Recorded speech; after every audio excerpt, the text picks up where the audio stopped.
Sans plus tarder, il me fait grand plaisir de vous présenter celle qui est responsable du préambule de la conférence. Native de Repentigny, Marie-Christine Chartier quitte le Québec à 16 ans pour aller étudier aux États-Unis. Elle fait son baccalauréat à Iowa State University tout en compétitionnant au nom de l'université sur l'équipe de tennis. De retour au Québec, elle entreprend une maîtrise en psychopédagogie à l'Université Laval, puis un doctorat dans le même domaine.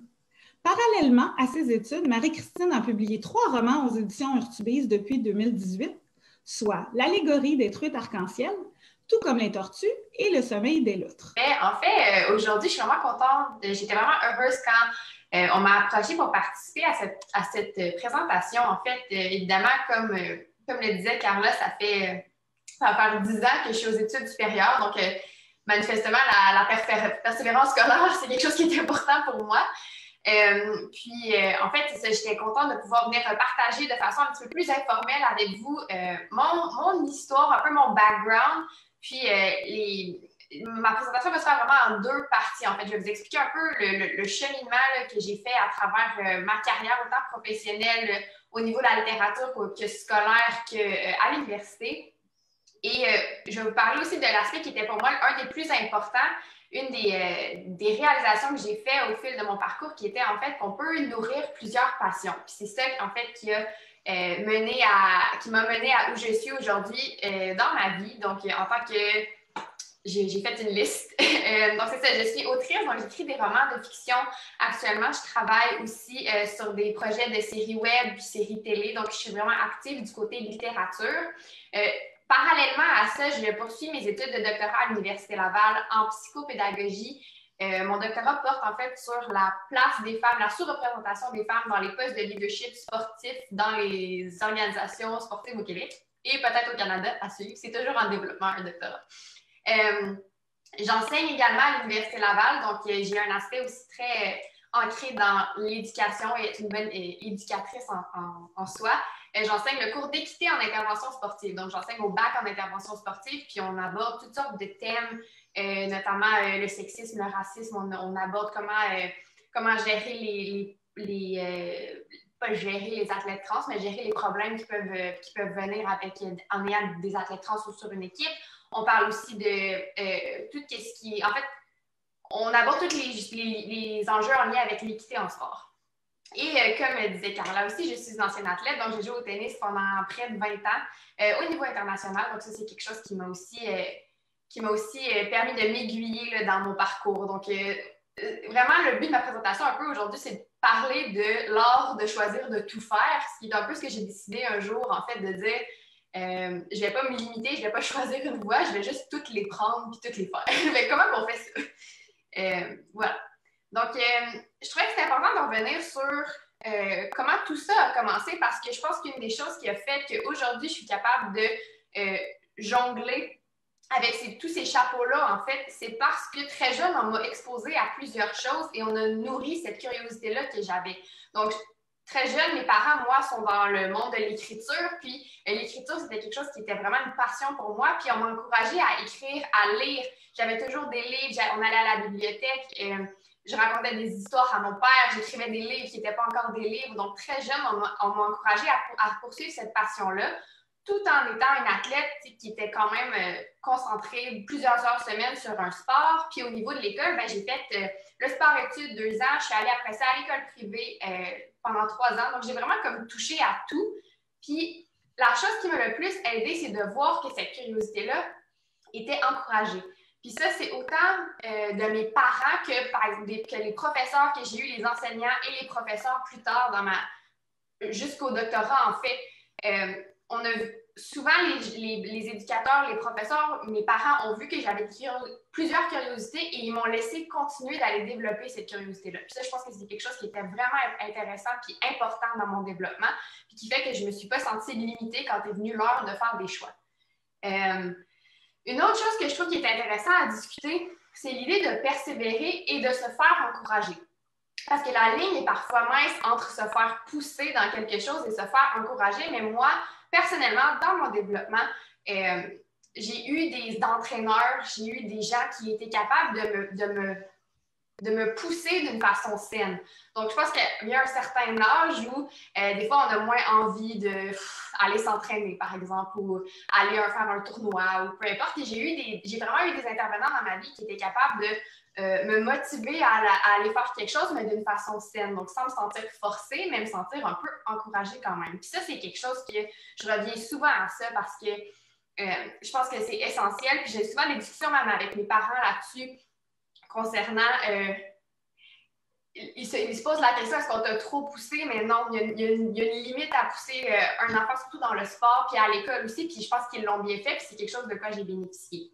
Puis plus au niveau sportif, je pense que j'ai développé assez tôt, de par mes expériences sportives, un désir de réussir, un désir de compétitionner, un désir d'accomplir des objectifs. Puis ça, je pense que c'est quelque chose que j'encouragerais tous les jeunes à faire, que ce soit un sport, c'est pas obligé d'être au niveau international, mais de s'engager dans une pratique sportive, pour moi, ça a vraiment développé ce désir-là que j'avais de réussir, d'accomplir des objectifs. Puis, en fait, quand j'ai fait, je vais passer un peu en avant dans la présentation, mais j'ai fait ma maîtrise sur les habiletés de vie, en fait. Fait que ça, c'est tout ce que tu développes dans ta pratique sportive et que tu peux transférer dans des domaines autres que où tu as appris à le faire. Par exemple, organiser son temps, persévérer, justement, des choses comme ça qu'on apprend dans le sport puis qu'on transfère. Puis j'ai vraiment, en étudiant ça à la maîtrise, j'ai vraiment réalisé à quel point dans la pratique sportive, c'est important. Puis ça, c'est quelque chose que j'ai vraiment... que j'ai assimilé avant même de l'étudier. Plus spécifiquement, en fait, c'est là que je veux parler de la diversité du parcours parce que j'ai fait Moi, je suis partie, j'avais 16 ans, j'ai eu 17 ans ma première année d'université. J'ai fait mon bac en psycho. J'ai terminé l'université à 20 ans. J'avais aucune idée si j'aimais ça, la psychologie. J'ai tellement fait les études tôt, puis j'étais tellement un petit peu garochée là-dedans, mais quand j'ai terminé mon bac, j'étais comme, qu'est-ce que je fais avec ça? J'ai commencé une maîtrise en psychologie de la santé à Milwaukee. Finalement, j'ai arrêté ça, je suis revenue au Québec. J'ai fait une maîtrise, comme je disais, pour de vrai, je l'ai faite, celle-là, sur les habiletés de vie en sport. Puis là, après ça, pendant mon parcours à la maîtrise, j'ai découvert une professeure à l'Université Laval qui travaillait sur les aspects du féminisme en sport. Et moi, étant une femme athlète, je n'avais jamais été exposée à ces enjeux-là. Et là, en continuant mon parcours, en suivant des cours à la maîtrise qui étaient un petit peu en dehors de mon sujet, mais qui étaient vraiment intéressants, bien, j'ai découvert une nouvelle passion, en fait, pour ces enjeux-là. Et là, je suis passée au doctorat et j'ai complètement changé de domaine encore. Je suis encore en psychopédagogie, mais cette fois-ci, je ne suis plus du tout dans la psycho du sport. Je suis dans autre chose. Puis, c'est ça que je trouvais qui était vraiment important de parler aujourd'hui, c'est de suivre ces passions-là, suivre ces intérêts-là. Si je n'avais pas continué mon parcours, si je n'avais pas rencontré des gens au fil du temps qui m'ont allumé à de nouveaux enjeux, j'aurais pas eu la chance d'aujourd'hui avoir ma maîtrise dans un domaine, mon bac dans un domaine, enseigner dans un domaine complètement autre. Fait que je pense que c'est vraiment c'est important de ne pas s'arrêter puis se cimenter très tôt dans son parcours scolaire. Comme je disais, je me cherchais encore beaucoup. Puis, je ne me suis pas limitée à dire, bon, ben, je vais mon bac en psycho, il faut que j'aille en psycho. J'ai exploré mes options, puis je pense que c'est une des plus belles choses qu'on peut faire. Puis, en tout cas, pour moi, dans mon parcours universitaire, ces opportunités-là se sont présentées à moi. Donc, je suis quand même choyée par rapport à ça. Puis, il y avait aussi l'autre côté qui est la littérature. Donc là, je vous parle tout de mon parcours qui est comme, sur papier, c'est le fun, maîtrise, bac, maîtrise, doc, ça a l'air de s'enligner, comme, pas de problème. Mais d'un autre côté, j'avais ma grande passion dans la vie qui est la littérature. Et là, je venais tout le temps avec la question, est-ce que j'étudie en littérature? Parce qu'on est quand même confronté, surtout dans notre société, à dire il faut étudier sa passion, il faut étudier quelque chose pour être bon à ça. Donc moi, je me disais, bon, il faut que j'aille en création littéraire. Je me suis inscrite en création littéraire à l'Université Laval après ma maîtrise. C'est comme, il faut que je fasse ça pour écrire un livre. Puis finalement, après avoir eu plusieurs discussions avec des amis, mes parents, des gens même du département de littérature, j'ai réalisé que si je voulais écrire un livre, il fallait juste que j'essaye d'écrire un livre. Donc, j'ai fait ça et ça a fonctionné. J'ai eu aussi un bon timing et une histoire qui était apparemment intéressante. Mais c'est là que j'ai réalisé une des choses les plus importantes que j'ai réalisées à ce jour, puis c'est qu'on n'est pas obligé d'étudier notre passion. ou on peut en fait en avoir plus qu'une. Je pense que souvent, on va penser, si moi, par exemple, sur quoi je tripe, c'est la musique. Il faut que j'aille au cégep en musique, il faut que je fasse, il faut que j'aille à l'université en musique, il faut que ce soit ça. Mais non, de cultiver plusieurs passions en même temps, ça fait que, elles demeurent toutes intéressantes parce qu'on n'est pas tout le temps en train de faire une chose, la même chose. La chose la plus magnifique pour moi avec la littérature présentement, c'est que c'est pas toute ma vie. Donc, quand je reviens, j'ai tellement de plaisir à le faire, j'ai du plaisir à écrire. Quand je m'en vais enseigner, j'ai du plaisir à enseigner parce que j'ai un éventail de passions, puis je les nourris toutes. Donc, pour moi, c'est vraiment mon plus gros... je dirais vraiment qu'au fil de mon parcours scolaire, ça a été ma plus grande réalisation. On peut en avoir plusieurs passions, puis notre passion pour les arts, pour le sport, name it, c'est pas nécessairement obligé d'être ça notre domaine d'études, puis ça veut pas dire qu'on ne suit pas d'autres passions. Il n'y a pas de limite à combien de passions on peut avoir dans la vie. Donc, si j'avais à parler à moi de 20 ans qui sort de son bac et qui ne sait pas trop où elle s'en va, je dirais premièrement d'arrêter de m'en faire autant. Ça sonne cliché, mais c'est vrai, parce que je pense que très tôt dans nos parcours, on nous demande de faire des choix. On nous demande de décider où on s'en va, puis on a comme cette idée préconçue-là que quand on décide, on ne peut pas changer. Puis je pense que c'est une des erreurs qu'on fait, parce qu'en fait, changer, c'est bien. Changer, ça nous fait découvrir des nouveaux horizons, des nouvelles passions, des nouveaux enjeux. Donc, oser explorer, pas se forcer parce qu'on a fait, par exemple, un diplôme en X. C'est pas obligé continuer d'être ça. Il y a une multitude de possibilités. Si c'est ça, tant mieux, mais si c'est pas ça, on reste jeune longtemps. On a le temps de faire des choix. Puis, une autre chose qui sonne cliché, mais qui est tellement vraie, c'est faire confiance à son instinct. J'ai une petite voix dans ma tête, ben, j'en ai plusieurs, j'écris des livres. Mais je pense que foncièrement, on le sait, quand on est sur le bon chemin, il faut aussi s'écouter puis se faire confiance. Puis c'est quelque chose que plus je vieillis, plus je le fais. Puis si j'avais à me conseiller plus jeune, c'est ça que je me conseillerais. Donc voilà, c'était un peu... si vous avez des questions concernant mon parcours, ce que j'ai fait, ce que j'ai pas fait, ce que j'aurais aimé faire, je vais être là pour la période des questions. Puis sinon, c'était vraiment un plaisir pour moi de mettre la table pour la présentation du Dr. Royer, qui enseigne à l'Université Laval, qui est psychologue, et cette communication-là vraiment va s'adresser à nous ici, qui sommes des passionnés d'éducation. Il va vous présenter un top 5 des pratiques exemplaires et prometteuses qui vont permettre aux élèves qui vivent des difficultés de mieux réussir à l'école. Donc, merci de m'avoir permis de faire ce préambule pour vous, puis je vais laisser la place à M. Royer. Dr. Royer. Oui, bonjour tout le monde. Merci beaucoup, Christine. Un témoignage tout à fait touchant d'une personne très créative qui va au bout du développement de ses talents et d'actualiser son potentiel. Regardez, ma présentation va être relativement simple.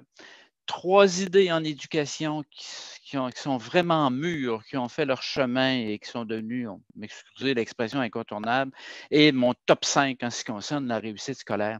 Je vais faire le partage d'écran tout de suite.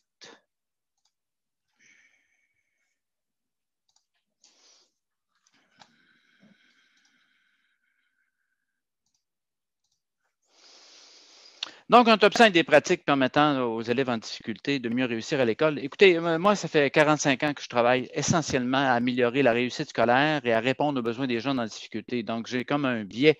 La majorité des jeunes vont bien à l'école, mais c'est évident présentement, dans les prochaines minutes, ce qu'on va faire, c'est que je vais mettre la loupe un peu sur les interventions qui apparaissent les meilleures pour augmenter les taux de réussite et augmenter la qualité des apprentissages des jeunes à l'école. Vous savez, les parents, et ma conférence s'adresse à l'ensemble du Québec en prenant comme base particulièrement la MRC de Montcalm, où je suis associé avec le Carrefour Jeunesse Emploi et la Grappe éducative.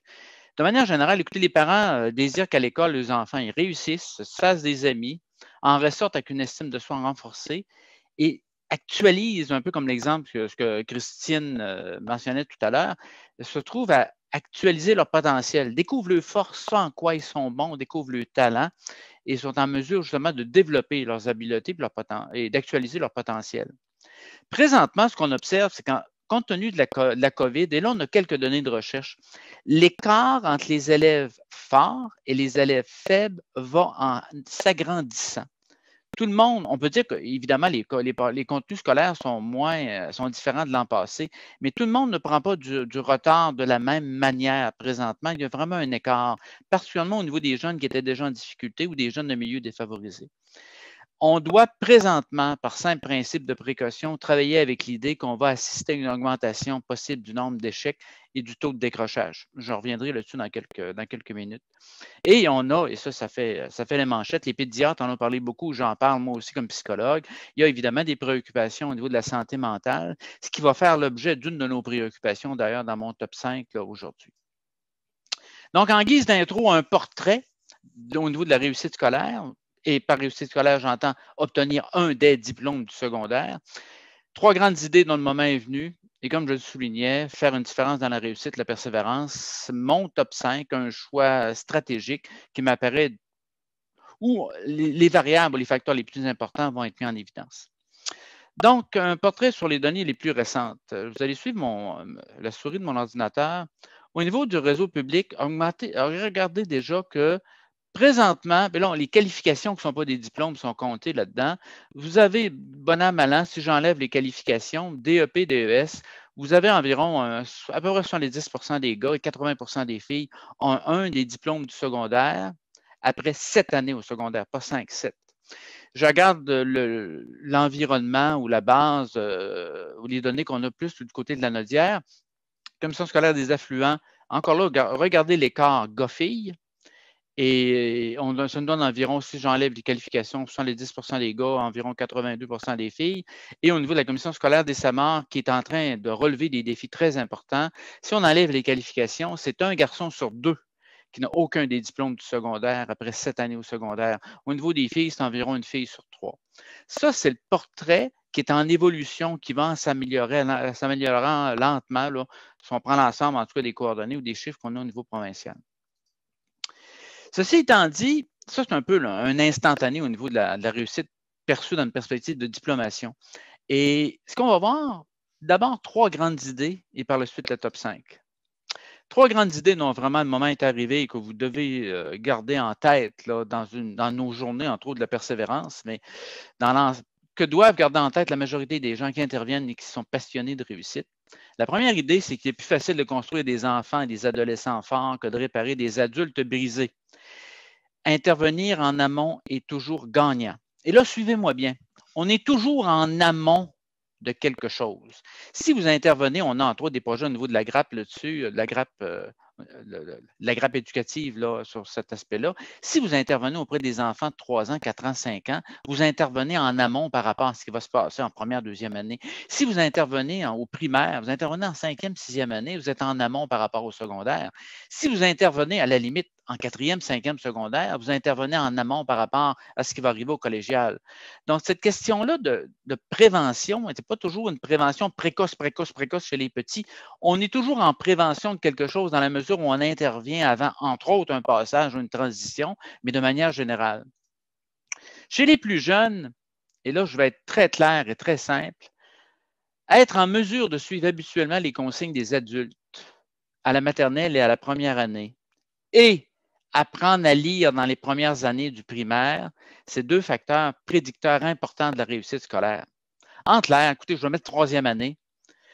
Mes gars et mes filles de 3e année ont un niveau de lecture, un bon niveau de lecture qui correspond à une fin de 3e année. L'important, ils suivent les consignes des adultes, se sont fait des amis, fonctionnent bien socialement. Écoutez, ces jeunes-là vont réussir à l'école. Il y a toujours d'autres situations qui peuvent arriver, mais dans l'ensemble, c'est assez clair que ça va relativement bien aller. Je regarde à titre d'exemple, je prends ce qui se passe à la grappe éducative Montcalm, des interventions de soutien famille qui ont eu lieu durant l'été 2020. Entre autres, sur cette question-là d'empêcher, on va en parler un petit peu tout à l'heure, de limiter cette glissade de l'été-là, parce que j'ai des jeunes qui en perdent durant l'été au niveau des apprentissages. La question de la formation, de la prévention au niveau des comportements perturbateurs. Mon champ de surspécialisation à moi, c'est les jeunes qui posent et qui manifestent des problèmes de comportement. C'est évident que si vous intervenez auprès des jeunes de 4-5 ans qui ont certaines difficultés de comportement, vous intervenez en amont par rapport justement à ce qui peut se passer au primaire, vous améliorez la réussite scolaire. Et je regarde entre autres un des projets phares de la grappe éducative, c'est une adaptation du programme de HOLD, qui est un programme réputé internationalement, d'infirmières qui visitent et qui devient la meilleure amie d'un certain nombre de familles qui sont plus à risque et qui supportent des interventions, entre autres la question de la littératie, l'intervention sur le développement cognitif, le développement du moteur, etc. Donc, c'est le programme de Olds Visiting Nurse Program. Ça, c'est des exemples d'interventions en amont auprès de petits. Je vais vous en donner d'autres en cours de route qui vont s'intégrer par rapport à d'autres éléments du top 5. La deuxième idée importante, c'est que la réussite à l'école est un facteur de protection. Comme je soulignais, mieux connaître qui on est, en quoi on est bon, développer sa persévérance. Écoutez, c'est comme le soleil se lève à l'est. Vous regardez les gens qui ont réussi au secondaire ou qui ont un diplôme d'études collégiales ou un diplôme d'études universitaires, ils ont une meilleure qualité de vie, une meilleure santé, une meilleure situation économique. Et ça, c'est une évidence encore là, de manière très claire, un peu comme je viens de nous souligner, comme le soleil se lève à l'est, qu'il y a une donnée vraiment ou une portée importante, un effet important de la réussite éducative. Donc, au lieu de dire, écoutez-moi bien, au lieu de dire, moi, je suis enseignant, j'enseigne en deuxième année, j'ai un jeune qui, pour toutes sortes de raisons, là, ce qu'il a vécu dans sa famille, le niveau socio-économique, il y a peut-être les deux adultes avec qui ils vivent font peut-être partie de ce 20% des adultes qui sont analphabètes au Québec, je vous le rappelle. Et dans ce contexte-là, ce jeune-là arrive à l'école, on peut se dire deux choses. Mon Dieu, avec les parents, la famille que ce jeune-là a, comment voulez-vous qu'il réussisse à l'école? La chose que les passionnés de réussite se disent, ce petit gars-là n'a peut-être pas eu une vraie bonne première chance dans la vie au niveau de ses apprentissages, mais dans ma classe à moi et dans notre école, il va avoir une merveilleuse deuxième chance. Donc, au lieu d'expliquer l'échec scolaire par la pauvreté, entre guillemets, on doit s'orienter davantage pour combattre la pauvreté par la réussite scolaire. Et ça, c'est fondamental. L'autre élément, c'est que, et ça, tous les éducateurs, c'est vrai pour les parents, mais c'est vrai pour les enseignants et les autres intervenants scolaires, la réussite scolaire a un effet transgénérationnel. Un peu, je le mentionnais avant le début de la conférence tout à l'heure, quand j'ai échangé avec les autres, avec certains des participants. Écoutez, moi, je suis père de 4 enfants, dont les cadets sont des triplés. Et tout ce beau monde-là m'a rendu grand-père 12 fois, très rapidement d'ailleurs. Et quand vous regardez cette situation-là, on se voit dans nos enfants, mais on se voit aussi dans nos petits-enfants par rapport au centre d'intérêt, aux habiletés, même à la manière dont on va à l'école. Donc, mon petit gars de deuxième année tout à l'heure, là, qui a eu une merveilleuse deuxième chance à l'école, puis qui a réussi, qui a obtenu un diplôme, je ne sais pas, il a fini en menuiserie, ou il a pu finir en technique de radiologie au niveau du cégep, nommez-les.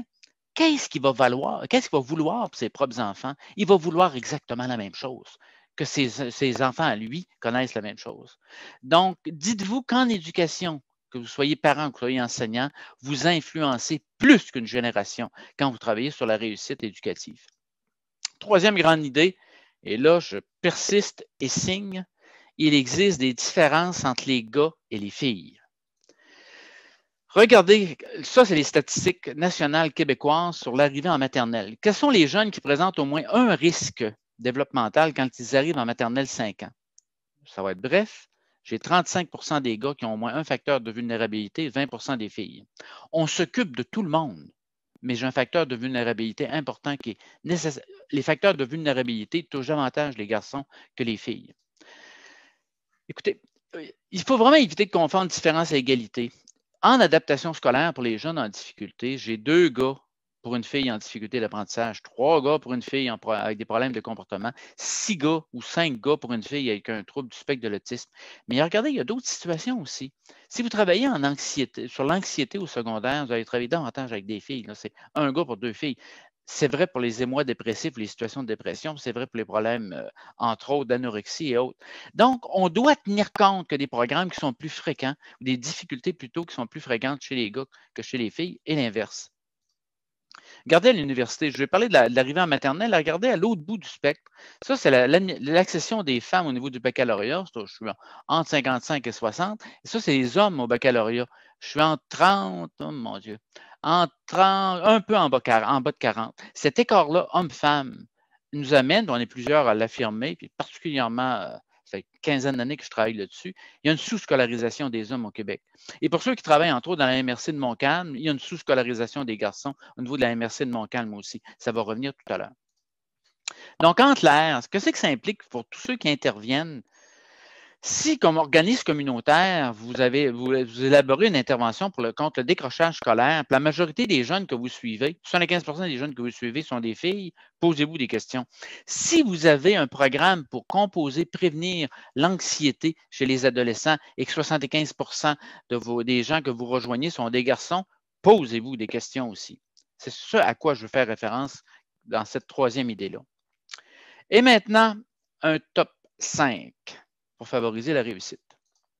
Top 1. Reconnaître rapidement que vous soyez un parent ou un enseignant qui a besoin d'aide. Et là, on n'a pas besoin d'écrire un document de 500 pages là-dessus.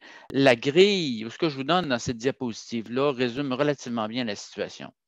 Les jeunes qui sont vulnérables au niveau du langage, comportement ou du développement général en maternelle 4 et 5 ans, les lecteurs débutants qui prennent du retard. Toute direction d'école devra avoir une petite fenêtre sur son ordinateur et la regarder au moins une fois par mois. Et dans cette fenêtre-là, on aurait des chiffres. Comment se débrouillent mes lecteurs débutants de première année? Et comment se débrouillent mes jeunes de deuxième année? Encore plus particulièrement dans le contexte actuel qu'on vit au niveau de la COVID.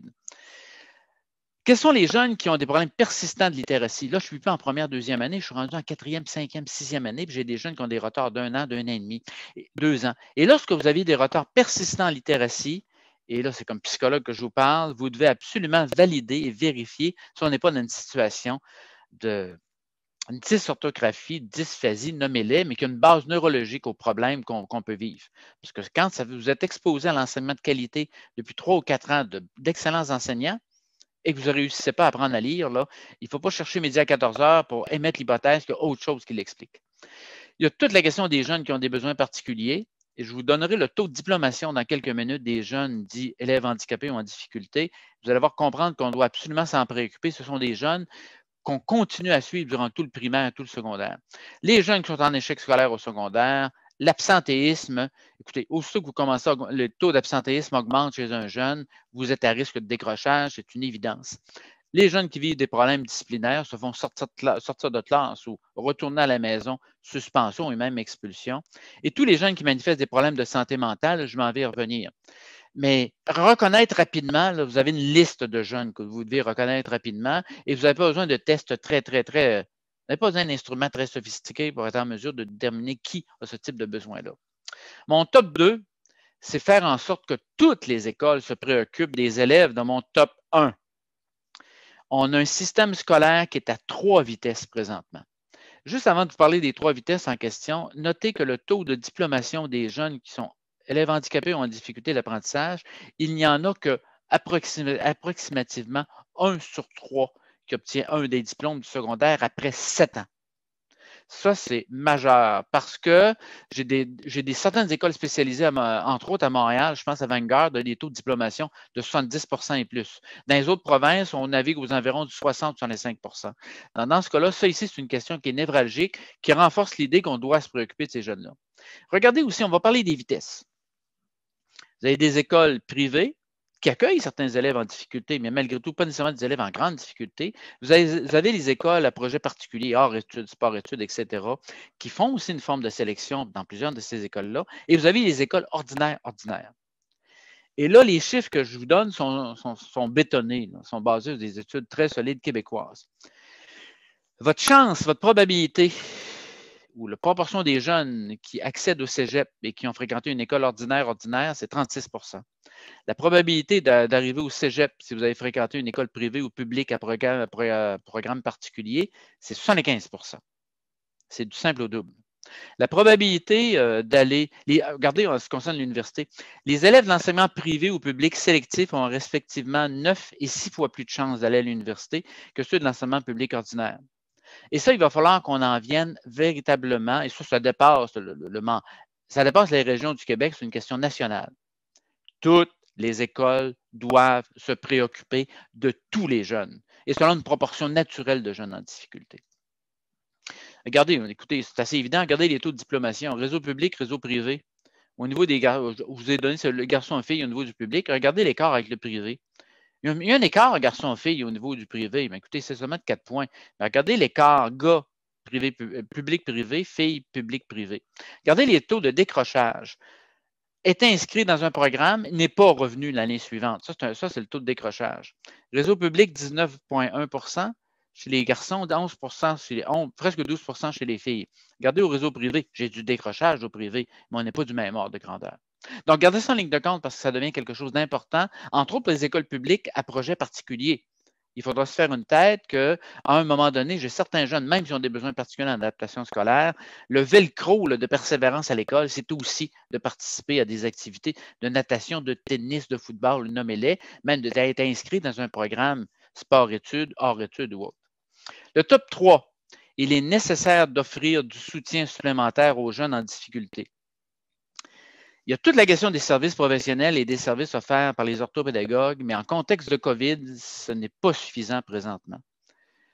Et il y a d'abord un phénomène par le fait qu'on va manquer de professionnels dans certains milieux, et ce qui fait que de plus en plus, comme on le voit pour la santé, on a des milieux scolaires qui passent des ententes avec des cliniques privées. Moi, direction d'école, j'ai un jeune qui a besoin d'être évalué en neuropsychologie ou j'ai un jeune qui a un trouble de langage. C'est quelque chose de sérieux en maternelle 4 ans qui a besoin d'être évalué. Je n'ai pas d'orthophoniste sous la liste d'attente et d'un an et demi en orthophonie. Il n'est pas question que je fasse attendre un jeune de 4 ans pendant 1 an et demi avant d'être vu en orthophonie. Donc, il y a des milieux scolaires présentement au Québec qui disent aux parents d'aller consulter dans telle clinique d'orthophonie, faire l'évaluation, à la limite le suivi et que la facture soit envoyée au centre de services éducatifs, au centre de services scolaires plutôt, ou directement à l'école qui va le transmettre au centre de services scolaires. Et ça, ce n'est pas de la science-fiction, ça se fait présentement. Je vous le dis, il n'est pas question qu'un enfant de 4 ans qui présente des graves difficultés ou de 5 ans se retrouve sur une liste d'attente pendant 1 an. Une liste d'attente pendant 1 an quand vous avez 4 ans, c'est l'équivalent du quart de votre vie, là, du quart de ce que vous avez vécu. L'autre question qui est importante, et le Québec est en train de distinguer, entre autres au Canada et en Amérique du Nord, le ministère de l'Éducation et le ministre ont accepté la recommandation que j'avais faite au printemps de doter le Québec d'un programme national de tutorat. Ça, le programme national de tutorat, c'est que moi, je suis en 2e année primaire, j'ai un retard important en lecture. L'école va mettre à contribution, on va demander soit à quelqu'un qui étudie présentement en enseignement, on va ouvrir aux gens qui étudient aussi au niveau du collégial, ou ça peut être au niveau des enseignants retraités présentement. Une de ces personnes-là va devenir mon tuteur en lecture. Et ce n'est pas une question d'aide aux devoirs ou aux leçons, c'est une question de m'accompagner jusqu'au fin juin cette année, si possible jusqu'à fin juin 2022, pour m'aider, identifier davantage c'est quoi mes difficultés et m'accompagner et m'aider au niveau du développement de la lecture. Vous savez, au niveau des recherches, quand on regarde les méta-analyses, une méta-analyse, vous prenez toutes les études dans un domaine, puis vous refaites l'ensemble des calculs statistiques. On le fait pour le tutorat.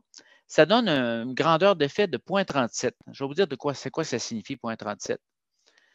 J'ai une dizaine de jeunes de 2e année en retard de lecture, suivi ordinaire. Une dizaine de jeunes en 2e année qui ont des retards de lecture, tutorat.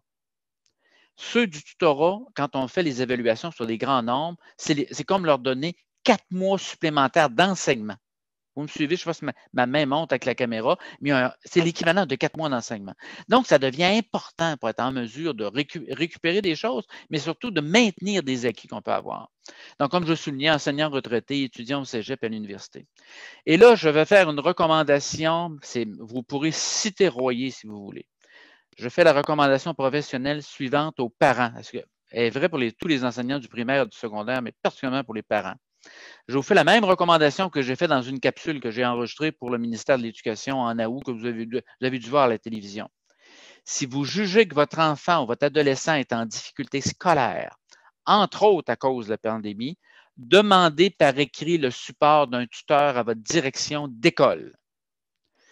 Présentement, j'évalue l'ordre de grandeur du support des montants destinés à cette mesure-là est de l'ordre de plus de 100 millions présentement. Parce qu'il y a des budgets qu'on avait ailleurs qu'on ne dépense pas et qu'on va réaffecter. Donc, c'est quelque chose comme 125 ou 150 millions, même si on met l'ensemble des sommes. Demandez, et si vous recevez une réponse négative, redemandez et mettez la direction générale du centre de service scolaire en copie conforme. Il faut qu'il y ait un sentiment d'urgence présentement par rapport aux jeunes qui sont en train de prendre des retards scolaires. C'est vrai au niveau de la lecture des premières années, mais c'est vrai entre autres au primaire, les autres années du primaire, mais au secondaire. L'autre élément qui s'en vient, c'est qu'il va y avoir la proposition, puis ça, j'ai supporté l'organisation, ce type d'activité-là ailleurs au Québec, c'est des camps d'été pédagogiques. Pas une question d'enchaîner un jeune en disant tu vas reprendre ton français cet été. Mais d'avoir un 4-5 semaines, c'est vraiment un camp d'été. Il y a une dimension, il y a une dominante au niveau de la lecture, lire pour le plaisir de lire, de manière à éviter ce qu'on appelle la glissade de l'été. Les jeunes, quand on quitte l'école le 23 juin ou le 24 juin, le 25 juin, quand on les reprend en septembre, ils ne sont pas au même niveau. Il y a une glissade qui s'est effectuée, qu'ont connu des jeunes de milieux défavorisés ou des jeunes qui, pour toutes sortes de raisons, ont des familles qui sont moins stimulantes ou n'ont pas l'occasion d'avoir des activités d'été très stimulantes ou avaient déjà certaines difficultés scolaires. Cette glissade de l'été-là, c'est de l'ordre d'1 mois et demi à 2 mois de retard qu'ils prennent sur les autres élèves. Donc, c'est sûr que les camps d'été pédagogiques permettent d'éviter ça. Et compte tenu de ce qu'on a vécu, entre autres, dans certaines régions du Québec l'an passé, c'était pas simplement la glissade de l'été, on a eu la glissade du printemps aussi, compte tenu de l'enseignement à distance. Je vous le dis, vous pourrez me citer, demander par écrit si vous jugez que votre enfant a vraiment un des retards importants. Si votre enfant avait 90 en français, maintenant il y a 88, puis on va avoir un tuteur, on n'est pas là du tout. Là. Je m'adresse aux 15-20 des jeunes qui ont le plus de difficultés. Top 4, agir sur la persévérance. Je vous le sais, les données sont solides. 75 des décrocheurs au Québec ont entre 14 et 17 ans. Il faut se préoccuper dès maintenant de ceux qui, sans avoir de diplôme secondaire, ont quitté. Et ça, les taux, je vous ai donné les taux de décrochage tout à l'heure des garçons et des filles pour l'ensemble de la province. Dans la région de Lanaudière, les taux sont particulièrement élevés pour les garçons. Ils ne sont pas revenus à l'école en septembre, ont quitté l'école depuis le début de l'année. Écoutez, il était là en septembre, mais à mi-octobre, il avait 15 ans ou 16 ans, puis il est disparu. Et il n'est pas revenu. Ils sont à risque de décrocher ou ont des échecs à leur bulletin. Présentement, les bulletins, c'est plus flottant. Les enseignants ont évalué ce qu'ils avaient enseigné, mais on verra au niveau des retards scolaires par rapport à la situation, ce qui risque de se présenter l'an prochain, lorsqu'on reviendra avec des évaluations plus normalisées. Il y a déjà des écarts de toute évidence qu'on peut observer chez certains jeunes. Comment faire? Chaque école devrait se doter d'une équipe de réussite scolaire, ce qu'on a entre autres en Ontario. Et cette équipe de réussite scolaire-là est communautaire et scolaire. Et ce qu'on veut avoir, c'est une équipe ou au moins une personne dont la seule préoccupation quand on rentre à l'école secondaire chaque matin, est-ce que j'ai des jeunes qui sont à risque présentement de décrocher? Est-ce que j'en ai qui sont décrochés ou est-ce que j'ai des jeunes qui ne vont pas bien du tout? Et suite à ça, les meilleures écoles présentement se forment un genre ce type d'équipe de réussite scolaire-là. On peut l'appeler un genre de SWAT éducatif là, qui intervient dans les jours suivant le constat qu'un jeune est en difficulté ou est à risque de décrocher ou a décroché. Et la bonne question à poser à un jeune qui a décroché ou qui risque de décrocher, et la bonne question à poser à ce jeune-là et à sa famille, c'est qu'est-ce qu'on peut faire pour t'aider et t'appuyer pour te permettre d'obtenir un des diplômes du secondaire, diplôme d'études professionnelles, diplôme d'études générales. Et ça, ce n'est pas nécessairement l'idée tu dois, c'est l'idée qu'est-ce qu'on peut faire pour t'aider. Dans certains cas, on va avoir des situations où c'est vraiment travailler à demi-temps et étudier à demi-temps. Mais là, on attache les deux. Tu peux travailler à demi-temps dans la mesure où tu as une preuve que tu es toujours inscrit à ton école secondaire et tu continues des cours par les soirs ou des cours dans la journée de vendredi ou des cours le samedi. Il y a une question de souplesse qui s'installe. Et ceci est à mettre en relation avec le fait que on a des affiches partout au Québec. Hein? Essayez d'acheter de l'alcool. Si vous n'avez pas 18 ans, vous allez avoir une barre. Ça prend absolument 18 ans pour acheter de l'alcool. Dans un autre petit panneau, vous achetez du tabac, c'est la même chose. Vous avez toutes sortes de situations où ils disent acheter de la loterie. Mais vous pouvez décrocher de l'école à 15 ans et il ne se passe rien. Et entre acheter un gratteux et quitter l'école à 15 ans, l'impact en termes développemental est pas mal plus grand du coup, à ma droite qu'à ma gauche. Et les meilleurs milieux scolaires présentement, même si la loi n'a pas encore été modifiée au Québec, ça va venir, les meilleurs milieux scolaires ont quasiment la banderole suivante. Chez nous, c'est jusqu'à 18 ans ou l'obtention d'un diplôme. Et on appuie notre monde pour le faire. Plus précisément encore, au niveau de l'intervention par rapport justement à ce soutien-là, toute la question des services communautaires, les partenariats institutionnels, les entreprises privées. Un bel exemple, c'est la grappe éducative de Montcalm. Je souligne encore parce que je les connais bien. Il y a une préoccupation au niveau de la réussite scolaire et de la persévérance scolaire dans Montcalm. Les municipalités, écoutez, ont mis l'épaule à la roue, ont mis des sous au niveau de la réussite, de la persévérance scolaire. Les employeurs, les entreprises font partie sont des maillons ou des composantes de cette grappe-là. Évidemment, les milieux scolaires et les milieux communautaires. Mais c'est vraiment une question, là, je n'irai pas sur la fable, là, ça prend un village pour élever un enfant, mais si vous voulez vous préoccuper de réussite scolaire, il faut que tout le monde s'en préoccupe. Et en mettant en place des mesures spécifiques et diversifier aussi, lorsqu'on est rendu à 16-17 ans et qu'il y a un risque de décrochage, diversifier les possibilités d'apprentissage. Aller passer 6 mois en stage sur comment gérer une ferme, c'est une situation d'apprentissage. La sous-scolarisation des gars, et je me dois absolument d'aborder cette question-là, parce que c'est très préoccupant, entre autres, là, je pense entre autres à la MRC de Montcalm, mais c'est préoccupant pour tout le Québec. Écoutez, j'ai des écarts de diplomation de 13-14 points là, au Québec entre garçons et filles. Quand je travaille en Colombie-Britannique, je travaille avec 3 ou 4 points. Vous allez me dire, les communautés, entre autres asiatiques, ont une question de privilégié, d'intervention ou de préoccupation, de valorisation de l'éducation très importante. Mais il n'y a rien qui justifie qu'on navigue dans le 14-15 points de différence au Québec.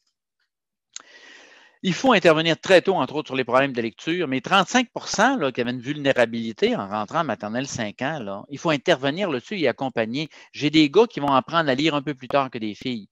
Néanmoins, il faut se préoccuper du fait que j'ai déjà un écart en commençant. Et ça, il y a des moyens d'adapter et de se préoccuper d'intervenir en lecture. Offrir, entre autres, des modèles masculins de réussite. Ça, c'est particulier. Quand je dis ça, quelquefois, je fais grincer des dents. Pourtant, si vous voulez augmenter le nombre de femmes gestionnaires, directrices là, de conseil d'administration, présidents de conseil d'administration, allez-vous donner des modèles d'hommes présidents de conseil d'administration pour les inciter à devenir elles-mêmes? Non, vous allez utiliser des femmes qui ont réussi et qui exercent la profession de président de conseil d'administration. Ça, c'est vrai dans l'ensemble des domaines. Mais imaginez-vous que la réussite scolaire, entre autres des garçons, d'avoir des modèles masculins de réussite a un impact. L'autre élément, c'est de coller les intérêts des garçons. Il y a des secteurs comme l'informatique, la programmation, les jeux vidéo, la robotique.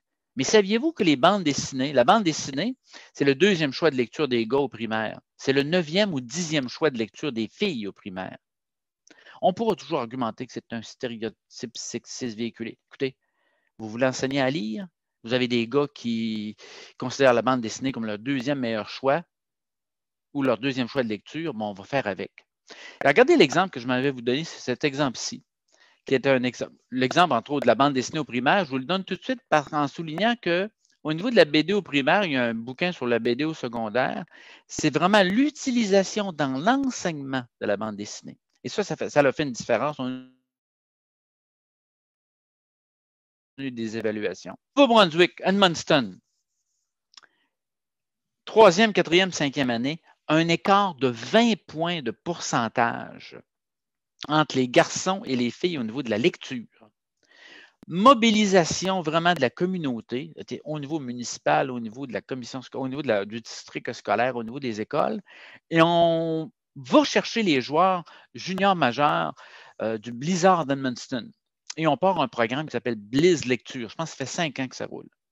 On a utilisé des joueurs de hockey junior majeur comme modèle de lecture et comme modèle pour donner même des stratégies de lecture à des jeunes qui avaient certaines difficultés, même à l'ensemble des gars, même au niveau des difficultés, à l'ensemble des gars de 3e, 4e, 5e année primaire.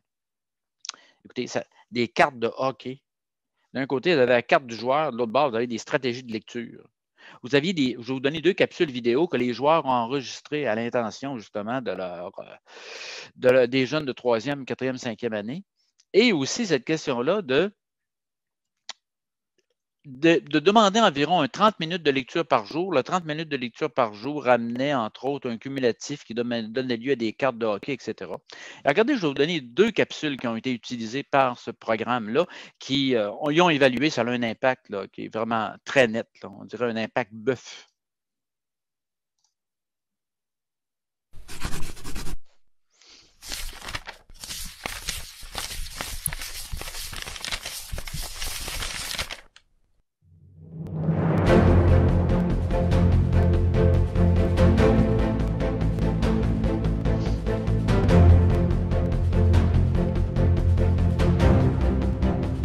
Bonjour, je m'appelle Ryan Salvis et je suis l'entraîneur du Blizzard d'Edmundston. Nous sommes fiers de participer à la mise au jeu du programme Blizz Lecture. Toute l'équipe est derrière toi. Ok, c'est le temps de pratiquer. C'est le temps de pratiquer!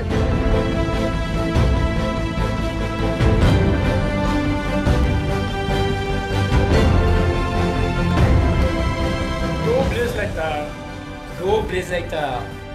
Go Blizz Lecteur! Engage-toi, ça compte. Et là, côté stratégie, vous allez voir, écoutez, les gars ne sont pas sortis directement de l'École nationale de théâtre, là, mais vous allez voir au niveau de la stratégie, regardez bien ce que ça donne.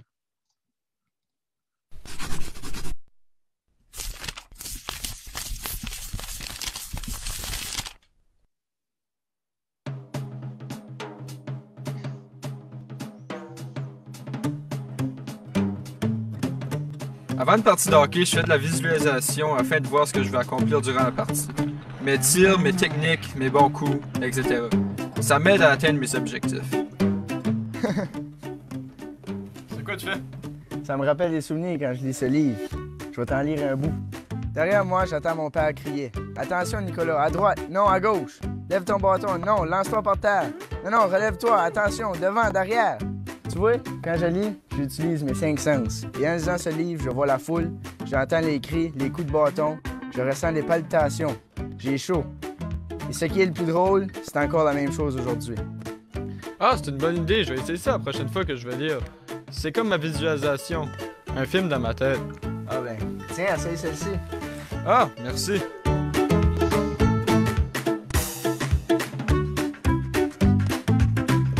La grande question, c'est que j'ai posée, entre autres, à la responsable du programme, est-ce que ça se peut que ça ait amélioré les habiletés ou la quantité ou le nombre de livres lus par des joueurs juniors majeurs? Il semblerait que c'est le cas.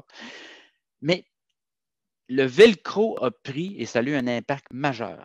Donc, cette idée d'avoir des modèles masculins de réussite pour rejoindre les gars est quelque chose qui est une variable importante. Et si en plus vous touchez la lecture, là, vous avez véritablement quelque chose qui est susceptible de faire une différence.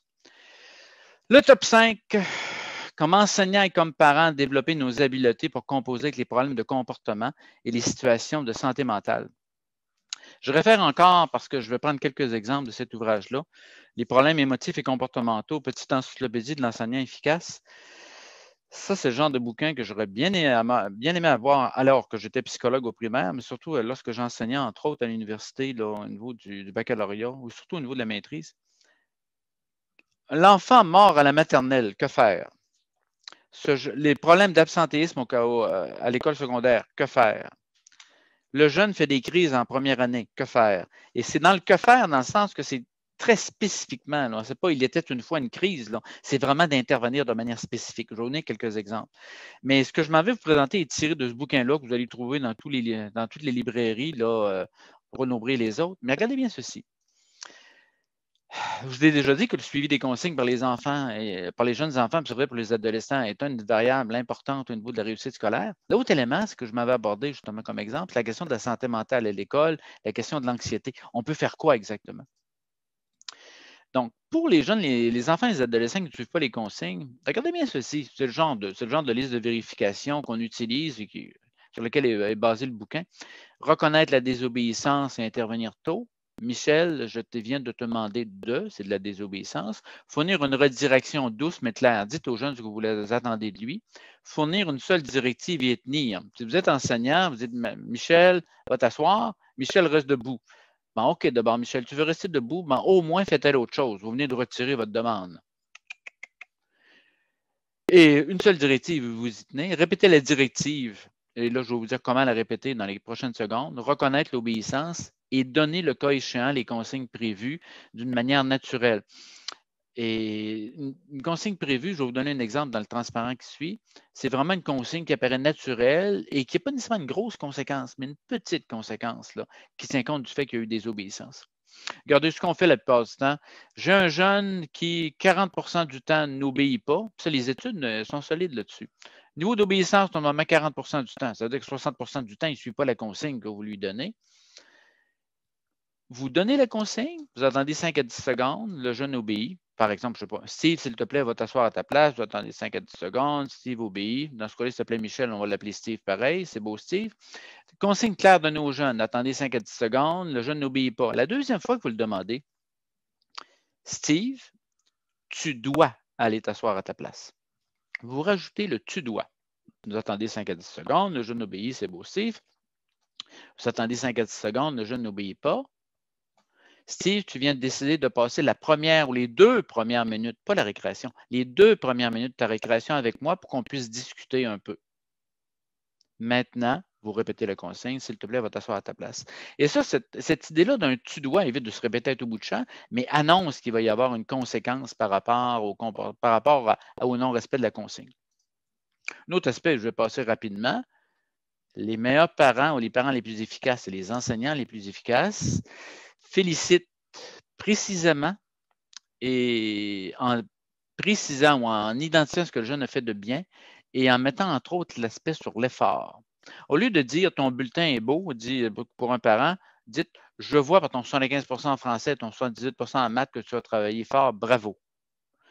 La plupart du temps, les meilleurs compliments ou ce genre de compliments-là, et les meilleurs sont immédiats, fréquents, et les parents efficaces, les enseignants efficaces utilisent un mélange de 4 comportements positifs, 4 commentaires positifs pour un négatif. Vous voyez un peu, on n'aurait que ça comme base pour intervenir sur le comportement de première ligne, que déjà, ça ferait une différence. La demande de précision, ce que je viens de mentionner au niveau du ratio ou de la demande spécifique, et l'idée d'utiliser une manière assez systématique pour être capable d'obtenir l'obéissance. Mais le deuxième aspect, c'est la question de la santé mentale. Et là, j'invite, c'est vrai pour les parents, mais particulièrement au niveau de l'éducation, les enseignants et le personnel d'éducation doivent développer sa littératie ou leur littératie en santé mentale. Développer sa littératie en santé mentale, c'est être capable de lire les signes. On ne vous demande pas d'être thérapeute, mais d'être capable de reconnaître les signes. Je vais donner l'exemple de l'anxiété. Regardez, c'est quoi les manifestations de l'anxiété si vous travaillez? On peut prendre l'exemple avec des adolescents ou des adolescentes. Ça va être un peu plus fréquent, beaucoup plus fréquent chez les adolescents. Manifestation de l'anxiété cognitive. La difficulté à se concentrer. Vous venez de lui dire quelque chose, elle l'oublie. Elle a des problèmes de difficulté d'attention ou d'autres types de difficultés cognitives de cette nature-là. Des manifestations de l'anxiété peuvent avoir des manifestations comportementales. Hypersensible. Ah, ma grande, je pense que tu aurais pu faire mieux sur ton dernier examen. Elle va se mettre à pleurer, c'est ce que j'appelle être hypersensible. Ne pas accomplir les tâches ou riposter ou s'opposer ou se sentir très mal par rapport à une tâche qu'on demande ou ne pas être capable de la compléter. Inquiétude excessive. Tu sais, vous avez de la difficulté à dormir la nuit parce que précédant un examen, parce que vous êtes inquiète ou inquiet. Terreur, panique, vous voyez un peu le genre. Et il y a des manifestations physiologiques. Des tics, de la rougeur, transpiration, les bombes. Dans certaines situations de manifestation, entre autres d'évaluation, j'ai certains ou certaines jeunes, et j'ai parfois même des problèmes d'hyperventilation, des problèmes de maux de ventre avant les examens, des choses comme ça. Ça, c'est des manifestations de l'anxiété. Quelqu'un qui a développé une bonne littératie en santé mentale, en ce qui concerne l'anxiété, va être capable de reconnaître ça. Mais devinez quoi, il y a des interventions que je peux faire en classe par rapport à cette situation-là. Puis je donne juste quelques extraits parce que c'est très détaillé là, dans le bouquin.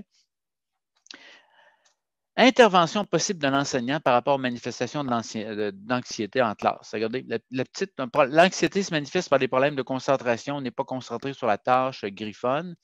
Utiliser un autre élève pour aider celui qui est anxieux. Fournir à l'élève anxieux une photocopie des notes de l'enseignant. Lui permettre de s'asseoir un peu à l'écart pour diminuer les distractions. Vous voyez un peu le genre, je donne juste ça comme échantillon. Je vous annonce tout de suite que tout ce que je viens de présenter, tous les transparents, toutes les diapositives, vous allez avoir le document PDF, ça va être rendu disponible. Donc, il n'y a pas de. N'ayez crainte, je m'en vais vous transmettre tout ce qui a été utilisé aujourd'hui. Si vous avez le jeune, l'anxiété se manifeste par des problèmes de mémoire, des rappels et de repères visuels, faciliter de distraction, administrer les examens dans un environnement calme, afficher les instructions au tableau, donner des instructions utilisées, au moment de donner des instructions, utiliser un signal. Vous voyez un peu le genre.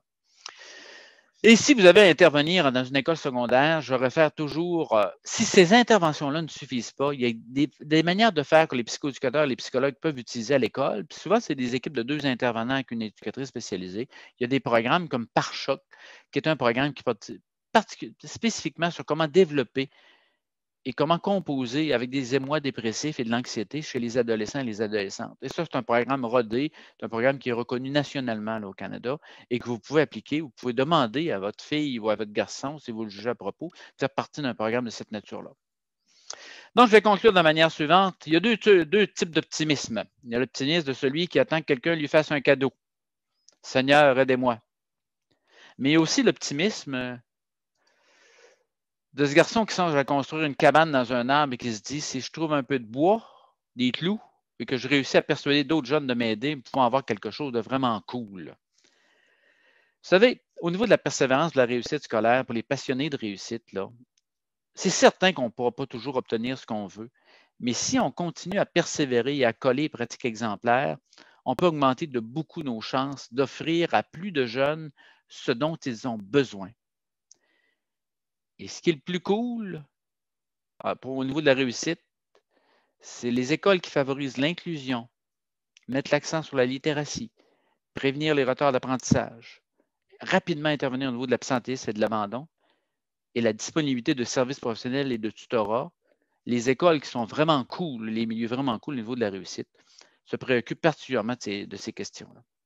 Merci beaucoup de votre attention et moi, je m'en vais me préoccuper de vos questions maintenant. Tout à fait. Merci beaucoup, M. Royer. La dernière heure a passé vraiment très rapidement. Je suis pas mal certaine que tout le monde est du même avis. On a envie de construire une cabane et d'aller chercher du bois et des clous. Et on va répondre aux questions. On a eu plusieurs questions. Il y a aussi une question pour Marie-Christine qui est toujours là, donc on va y revenir tantôt aussi. Puis je vous invite à rajouter vos questions si c'est toujours le moment, évidemment. Parmi les questions, M. Royer, il y a, attendez voir, Mme Rodrigue qui dit d'abord merci pour la présentation. Concernant les différentes statistiques rapportées, vous faites régulièrement mention de la réussite éducative ou réussite scolaire. Elle aurait été intéressée à savoir à partir de quels paramètres vous considérez la réussite éducative, les résultats scolaires, la fréquentation, le décrochage, les indicateurs de bien-être et tout ça, ou encore tout dépend tout simplement des études. C'est la question qu'elle soulève au niveau donc des statistiques. Moi, j'ai pris les statistiques officielles du gouvernement du ministère de l'Éducation. Quand je me réfère à des commissions scolaires comme Lester B. Pearson ou commission scolaire Centre de service scolaire Marguerite Bourgeois, on se retrouve avec des taux de diplomation et de qualification de 87-88 %. Donc, moi, mon indicateur est que la diplomation est un élément de la réussite éducative. Mais je ne pourrais jamais accepter le fait de dire, écoutez, j'ai passé 8 ans à l'école secondaire, je me suis fait des amis, j'ai été heureux, mais je suis sorti avec une deuxième secondaire non complétée. Ça pourra pas, je ne pourrais jamais équivaloir ça à de la réussite éducative. Donc, la réussite scolaire, la diplomation, les chiffres que j'utilise sont les chiffres de l'ensemble du Québec. C'est une variable de base et c'est vraiment l'ingrédient que j'utilise ou l'indicateur que j'utilise, sachant qu'en Ontario, présentement, le taux de diplomation du diplôme d'études secondaires dans l'Ontario est de 92 % chez les Franco-Ontariens.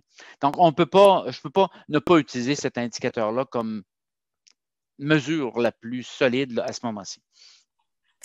Merci pour la précision. Maintenant, on a vu plusieurs questions apparaître quand vous avez parlé du programme de tutorat qui est, on se demande si c'est en cours ou en venir. On voudrait avoir des précisions là-dessus.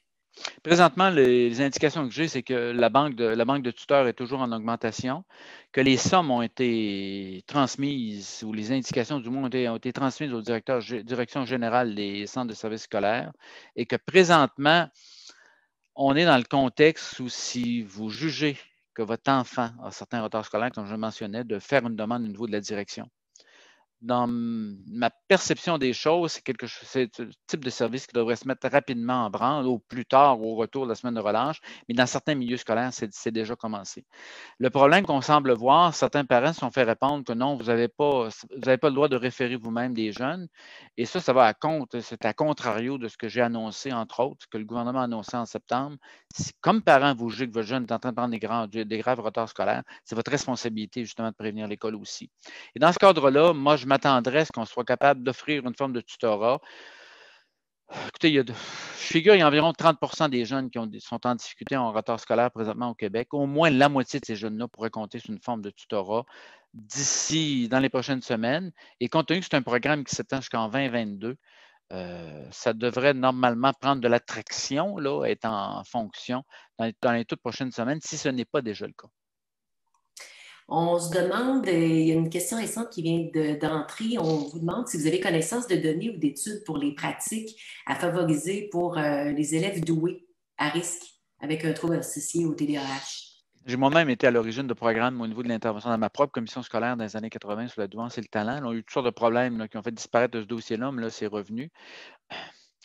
La douance, ça fait partie dans toutes les provinces canadiennes, les États américains, la douance, ça fait partie c'est sous le grand chapeau d'adaptation scolaire. On a à faire des adaptations par rapport à ces jeunes-là. Souvent, je peux être doué pour avoir des problèmes d'anxiété, je peux être doué pour avoir des problèmes de comportement, mais admettons que je le prends par... Je mets l'hypothèse qu'une partie des problèmes d'adaptation est liée au fait qu'il y a de la douance ou un niveau de talent qui est vraiment exceptionnel dedans. La première chose qu'on va faire normalement, c'est de faire de l'enrichissement en classe ou peut-être même de l'enrichissement à l'école. Écoutez, si vraiment, la douance, ce n'est pas nécessairement scolaire, ça peut être musical, ça peut être d'autres choses. Là. La journée où moi, j'ai un professeur de musique individuel, un musicien professionnel vient donner 1 heure ou 2 par semaine parce que je vais bien dans mes disciplines scolaires puis je vais avoir de l'enrichissement en musique, c'est une forme d'enrichissement. La deuxième intervention qu'on fait souvent, je l'ai fait à quelques reprises quand j'étais au primaire, c'est les sauts de classe. Ce jeune-là est en mesure de faire un primaire en 5 ans. Et la troisième, c'est la possibilité d'y aller encore là avec des formes d'enrichissement sous forme de classe spécialisée pour élèves doués, ce qui est la dernière option qu'on conserve, parce qu'on se retrouve dans un système qui n'est pas nécessairement inclusif, il va y avoir certaines difficultés. Mais objectivement, ça, c'est un autre élément. Normalement, dans la prochaine réforme de l'adaptation scolaire, comment adapter nos services pour répondre aux besoins des jeunes, cette dimension-là de douance devrait être présente, alors qu'elle était absente depuis déjà un bon bout de temps. Pour les parents intéressés, allez sur le site de la commission scolaire Marguerite Bourgeois, il y a une politique de la douance avec des services offerts au niveau de ces jeunes-là. C'est une des rares commissions scolaires qui a ça présentement, sans des services scolaires. Ça répond très bien. J'essaie de suivre et de rejoindre les questions qui vont ensemble. On change de sujet peut-être en lien avec une dame qui nous demande ce que vous pensez des directions d'école qui offrent l'éducation aux parents, aux adultes à partir de 16 ans. On parle en fait, si je relis son commentaire, ici dans mon cas, il quitte l'école secondaire par la porte en arrière et arrive à l'éducation des adultes par la porte d'à côté. Qu'est-ce que vous pensez de ça? C'est très clair. L'école, normalement, devrait devenir obligatoire jusqu'à 18 ans. Ça, c'est un élément. L'autre élément, c'est que tous les jeunes de 18 ans et moins devraient être au secteur régulier et au secteur régulier secondaire. En clair, demeurer à l'école secondaire ordinaire, que ce soit en formation professionnelle ou en formation menant au diplôme de 5e secondaire. Présentement, on a 50 000 jeunes qui sont de 16 à 20 ans qui sont dans l'éducation des adultes. Les services professionnels de support sont nettement moins développés. Et on se retrouve souvent dans la situation où je ne peux pas parler pour mon CAM, là, mais je parle pour l'ensemble du Québec. J'ai des jeunes que, bon, tu as de la difficulté à l'école, tu aimes moins bien ça, bon, va donc aux adultes. Et ça, il faut que ça disparaisse, là. Il va falloir qu'on revienne avec la prise de responsabilité des écoles secondaires d'offrir des services éducatifs jusqu'à 18 ans ou l'obtention d'un diplôme. L'autre élément, de ramener nos jeunes à l'éducation des adultes. Il faut être en mesure d'offrir des services professionnels. Il y en a très, très peu. Et si vous vous préoccupez de santé mentale, de difficultés associées à la santé mentale ou au fonctionnement social, il y a une surreprésentation au niveau des adultes. Vous n'avez pas les mêmes proportions de jeunes avec des problèmes de santé mentale aux adultes qu'en secteur ordinaire. C'est plus élevé aux adultes. Anxiété, dépression, des choses comme ça. Donc, ça, c'est un dérapage, à mon point de vue. Je pèse mes mots, d'avoir autant de jeunes de 16 à 20 ans qui sont retrouvés aux adultes.